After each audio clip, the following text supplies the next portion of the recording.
మీరు ఎన్నో ice creams try చేసుంటారు. కానీ ఎప్పుడన్నా ఇలా bourbon sandwich ice cream try చేశారా? ట్రై చేయకపోతే కొన్ని సింపుల్ ఇంగ్రీడియెంట్స్‌తో 5 మినిట్స్‌లో ప్రిపేర్ చేసి ఫ్రీజర్‌లో పెట్టి చాలు సూపర్ క్రీమీ చాక్లేటీ కిడ్స్‌కి అయితే ఫుల్ ఫేవరెట్ అయ్యే డెజర్ట్. ఎందుకంటే బోర్బను ఇష్టం ఉంటుంది. ఐస్ క్రీమ్ ఇష్టం ఉంటుంది. సో, ఇంకా లేట్ చేయకుండా ఈ సమ్మర్‌కి పర్ఫెక్ట్ ట్రీట్‌ని మిస్ అవ్వకండి. చూడండి ఎండ్ వరకి ఒక స్మాల్ టిప్ కూడా షేర్ చేస్తాను.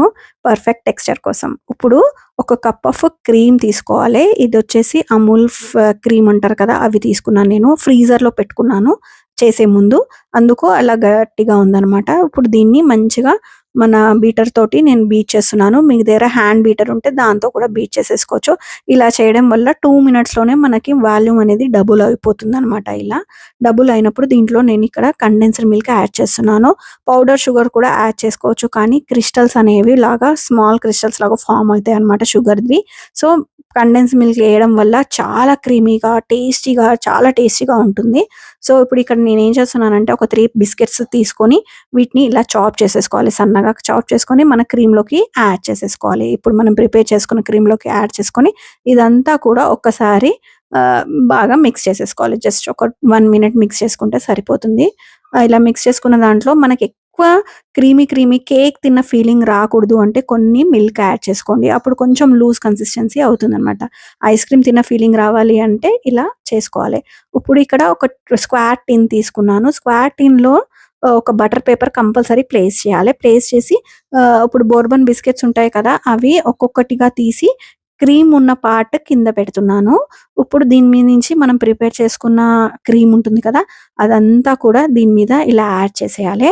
అప్పుడే మనకి ఐస్ క్రీమ్ శాండ్‌విచ్ లాగా కనిపియడాని కోసము ఇలా మొత్తం యాడ్ చేసేసిన తర్వాత పైనుంచి మిగిలిన నెక్స్ట్ ఉంటాయి కదా! అవి సేమ్ ప్లేసెస్‌లో ఇలా కొంచెం కొంచెం స్పేస్ ఇచ్చుకుంటూ వాటిని ప్లేస్ చేసేసుకోవాలనమాట. ఇలా అన్నీ చేసుకున్న దాన్ని కంపల్సరీ ఫ్రీజర్‌లో ఒక 7 అవర్స్ వరకి ఫ్రీజ్ చేసుకోవాలి. నేనిప్పుడు ఇక్కడ వీటిని ఇంకా మనకి ఐస్ క్రిస్టల్స్ ఫార్మ్ అవ్వకుండా చేయడాని కోసము ఇక్కడ మనకి వ్రాప్స్ ఉంటాయి కదా! వాటితోటి కానీ, అల్యూమినియం ఫాయిల్‌తో కానీ ఎనీథింగ్ ఇలా మొత్తం క్లోజ్ చేసేసుకోవాలనమాట. క్లోజ్ చేసుకొని 7 అవర్స్ ఫ్రీజ్ చేసిన తర్వాత ఇప్పుడు చూడండి టిష్యూ పేపర్ తోటి అమాంతం ఇలా తీసేస్తే మనకి బయటికి ఈజీగా వచ్చేస్తుంది. టిన్‌లో టిష్యూ పేపర్ ఎయకపోతే మనకి టిన్‌లో నుంచే కట్ చేసుకొని తినడము కానీ అలా చేసుకోవాల్సొస్తది. కానీ ఇలా టిష్యూ పేపర్ ఎయడం వల్ల పర్ఫెక్ట్ శాండ్‌విచ్ టెక్స్చర్ లాగా మనకి కట్ చేసుకోవడానికి ఈజీగా ఉంటుంది.